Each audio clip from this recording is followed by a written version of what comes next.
عنہ بیان کرتے ہیں، من سرہ ان یلقى اللہ غدا مسلما، جو یہ چاہتا ہے کہ اللہ تعالیٰ سے کل حالت اسلام میں ملاقات کرے۔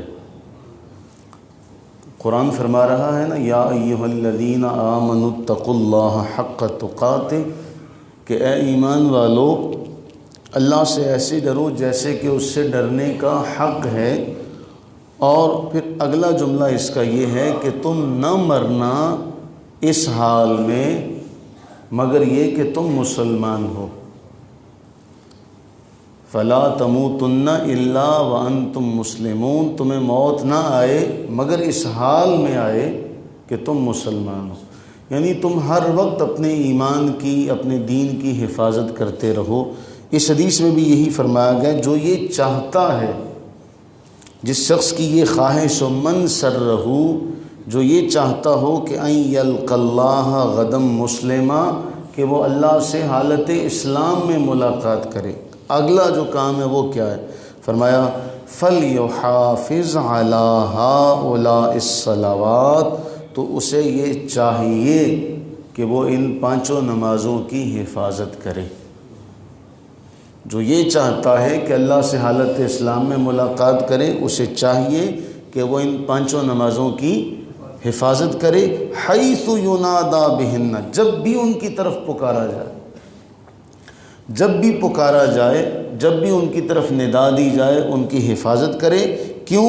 فإن اللہ شرع لنبیکم سنن الہدی، اس لیے کہ اللہ تعالیٰ نے یہ سنن ہدا، ہدایت والی سنت قرار دی ہے تمہارے نبی کے لیے، اور تمہارے لیے جو معاملہ ہے یہ کیا ہے؟ سنن ہدا۔ سنن ہدا ہدایت والی سنتوں میں سے یہ ایک معاملہ ہے۔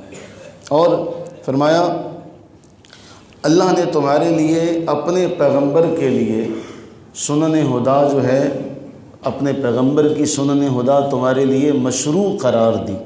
اب اس کے بعد عبداللہ ابن مسعود رضی اللہ عنہ بیان کرتے ہیں، وَلَوْ أَنَّكُمْ صَلَّيْتُمْ فِي بُيُوتِكُمْ كَمَا يُصَلَّى هَذَا الْمُتَخَلِّفُ فِي بَيْتِهِ، اگر تم بھی ایسے ہی گھروں میں نماز پڑھنے لگ گئے، جیسے یہ پیچھے رہ جانے والا، کوئی پیچھے رہ جائے تو وہ کہتا چلو میں گھر میں نماز پڑھوں، اگر تم نے اس چیز کو فروغ دے دیا اور تم اسی طرح گھروں میں نمازیں پڑھنے لگ گئے، تو کیا ہوگا؟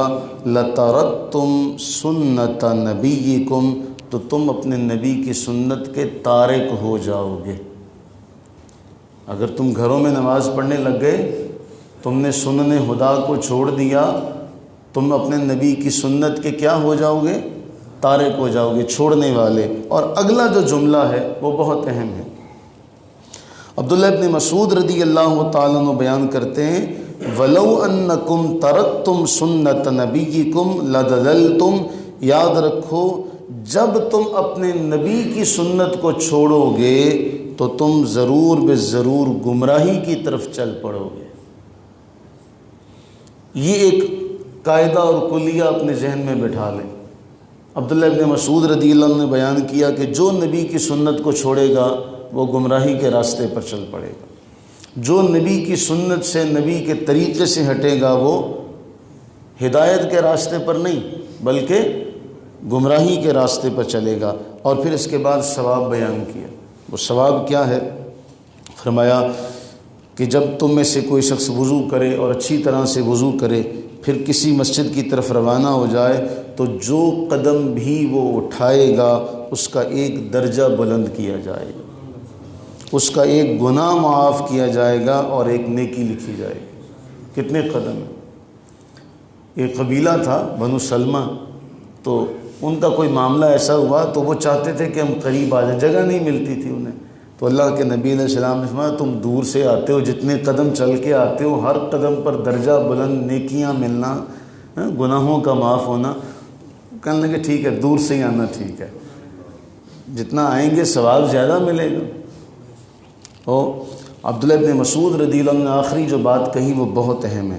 فرمایا ہمارے دور میں بڑے سے بڑا منافق آدمی بھی جماعت سے پیچھے نہیں رہتا تھا، کیونکہ ہمارے دور میں نماز جماعت کے ساتھ پڑھنا اتنی بڑی اہمیت کی حامل تھی کہ ہم جو جماعت سے پیچھے رہ جاتا ہم سمجھتے یہ منافق ہے، کیونکہ یہ نبی کی سنت کو چھوڑ رہا ہے، یہ نبی کی سنت کو چھوڑ رہا ہے، تو ہم یہ سمجھ جاتے۔ تو ہمارے زمانے میں کہتے ہیں آدمیوں کے سہارے پر بھی ایسے ہوتے کہ دو دو آدمیوں کے سہارے لے کے، آدمیوں کے سہارے کے ذریعے سے مسجد میں آتے، صف میں کھڑے ہوتے، لیکن جماعت سے پیچھے نہیں رہتے تھے، نماز سے پیچھے نہیں رہتے تھے۔ اب اس روایت کے بعد اگر ہم اپنے معاشرے کی صورتحال دیکھیں، ہمارے معاشرے کا تو وہ کوئی بھی معاملہ ایسا نہیں ہے، الا ماشاء اللہ کوئی بھی ایسا نہیں ہے جو بات آپ کو سیدھی نظر آ جائے۔ یہاں تو یہ معاملہ ہے کہ آپ فرما رہے ہیں جو نبی کی سنت کو چھوڑ دے گا وہ گمراہ ہو جائے گا۔ ایک زمانہ تھا کہ جب کم از کم جو دین والے تھے، جو دین کے علم بردار تھے یا دینی حوالے سے کوئی معاملہ رکھتے تھے، وہ اپنی سنتوں کو پورا رکھتے تھے، وہ اپنے معاملات کو بالکل صاف رکھتے تھے کہ ہم نبی صلی اللہ علیہ وسلم کی سنت کو لوگوں کے سامنے عام کریں۔ میں مثلا کسی زمانے میں کسی علاقے میں کسی گھر میں کوئی پیر آ جاتا تو سارے کے سارے لوگ جمع ہو جاتے بھی پیر صاحب آئیں، ان سے ہم کچھ دین سیکھ سکیں، کوئی معاملات سیکھ سکیں، اور وہ جو بزرگ ہوتے وہ سنت کے اعتبار سے ان کا حلیہ، ان کے معاملات سارے درست ہوتے۔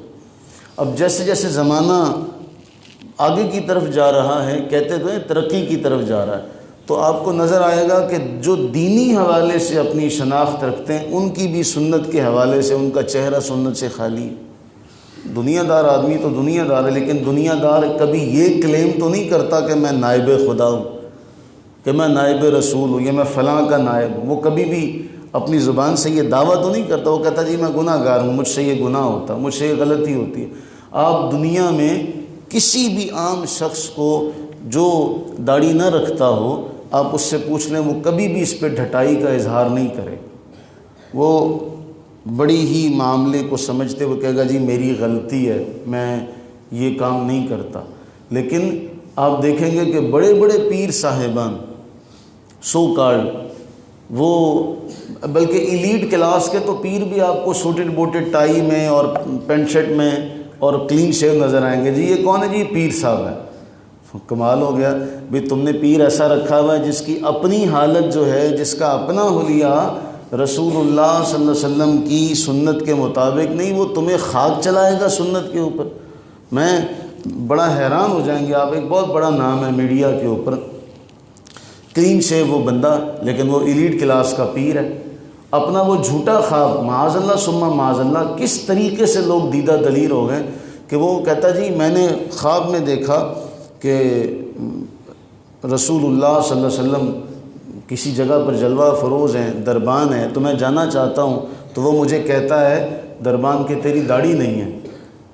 تو کہتا ہے میں نے اسے جھوٹ کہہ دیا کہ مجھے رسول اللہ نے رخصت دی ہوئی ہے، مجھے رخصت دی ہوئی ہے کہ میں داڑھی نہ رکھوں۔ تو دربان نے کہا کہ نہیں میں تجھے جانے نہیں دوں گا۔ وہ پیر کہتا ہے کہ میں نے کہا کہ جا کے بتا کے تو آ، پوچھ کے تو آؤ، اگر وہاں سے اجازت مل جائے۔ اچھا خیر وہ پوچھ کے آیا تو وہ پیر صاحب کہتے ہیں کہ مجھے اجازت مل گئی۔ میں جب گیا تو میں نے کہا جی آپ ہی نے تو مجھے رخصت دی ہوئی ہے۔ تو رسول اللہ صلی اللہ علیہ وسلم میری طرف دیکھ کے مسکرا پڑے۔ تو بس اب اس بات کو اس نے دلیل کے طور پہ پیش کیا کہ یہ جو میرا حلیہ ہے، معاذ اللہ ثم معاذ اللہ، یہ رسول اللہ علیہ السلام نے دیکھا ہے، اس پہ مسکرائے۔ اب وہ پیر بھی داڑھی کٹواتا ہے، اس کے مرید بھی اس بات کو دلیل بنائیں گے جی ساڑھے پیر دی داڑھی نہیں اسی کی کا نہیں رکھ کے، اور ہمارے پیر کو تو رسول اللہ علیہ السلام نے اجازت دی ہے، معاذ اللہ ثم معاذ اللہ۔ اور اس کے اچھا لیکچر بھی ہے خوابوں کی تعبیر کے حوالے سے، اور خوابوں کی تعبیر میں بنیادی طور پہ علماء نے یہ بات لکھی کہ ایسا خواب جس میں رسول اللہ علیہ السلام کوئی غیر شرعی حکم آپ کی طرف سے ہو، اس کو اپنی غلطی پر محمول کیا جائے گا کہ میرے اندر کوئی غلطی ہے، میں اس کو سمجھ نہیں سکا۔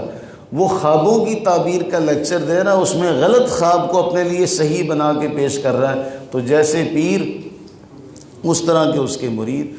تو ایک طرف یہ جو جملہ میں نے آپ سے کہا اسے یاد رکھیں، نبی کی سنت کو چھوڑ دیں گے تو گمراہ ہو جائیں گے۔ ہم اس تنزلی کی طرف چلے گئے۔ آج یہ سوال ہوتا ہے معاشرے میں، ہم نے کبھی نہیں سنا تھا، اور ہم جب بیٹھتے ہیں تو بڑا ڈرتے ہیں کہ پتہ نہیں آنے والا وقت کیسا آئے گا۔ وہ یہ جی سنتیں پڑھنا ضروری تو نہیں ہے جی، سنت اللہ نے تو فرض قرار دیا نا۔ بھئی تم یہ دیکھو تو صحیح کہ تم کس کے عمل سے انکار کر رہے ہو۔ رسول اللہ صلی اللہ علیہ وسلم کے اعمال جو آپ نے کیے ہیں وہ ہمارے لیے لازم ہیں۔ اگر یہی بات ہو جائے گی تو ہم پھر اپنے سارے معاملات میں یہ سب چیزیں چھوڑ دیں گے، اس کا کون سا کرنا لازمی۔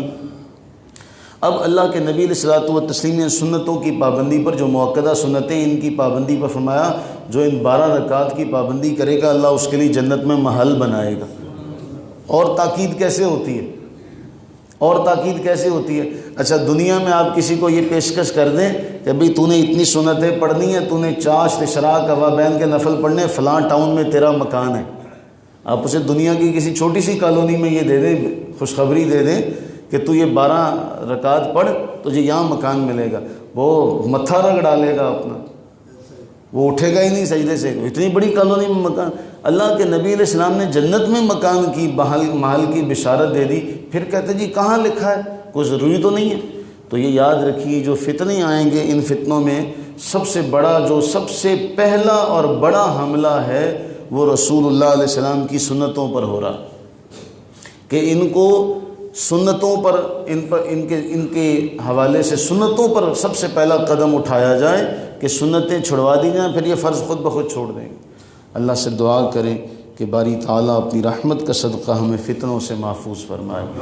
ہم تو جیسے تیسے ہماری تو گزر گئی، لیکن یہ جو ہمارے بچے ہیں ان کے لیے فکر مندی ہوتی ہے کہ کس طرح کے دور میں یہ لوگ سانس لیں گے، جس دور میں ہر قدم پر رسول اللہ علیہ السلام کی سنتوں کے حوالے سے سوالیہ نشان ہوگا۔ تو یہ کیسے سروائیو کریں گے؟ اس لیے جب بھی دعا کیا کریں تو اپنی آنے والی نسلوں کے لیے دعا کیا کریں کہ باری تعالیٰ ان کی حفاظت فرمائے۔ ہمیں بھی ضرورت ہے حفاظت کی، یہ نہیں کہ ہم شیطان کے فتنے سے محفوظ ہیں، ہمیں بھی ضرورت ہے، لیکن ہم پھر بھی گزار چکے ہیں اپنی زندگی کا بڑا زرعی حصہ۔ یہ لوگ جو ہیں ایک وہ جو باریک شاخ ہوتی ہے جو اسے جس طرف مرضی موڑ دیا جائے، تو اللہ ان کو فتنوں کے اور فتنہ پرور لوگوں سے محفوظ فرمائے۔ آمین آمین۔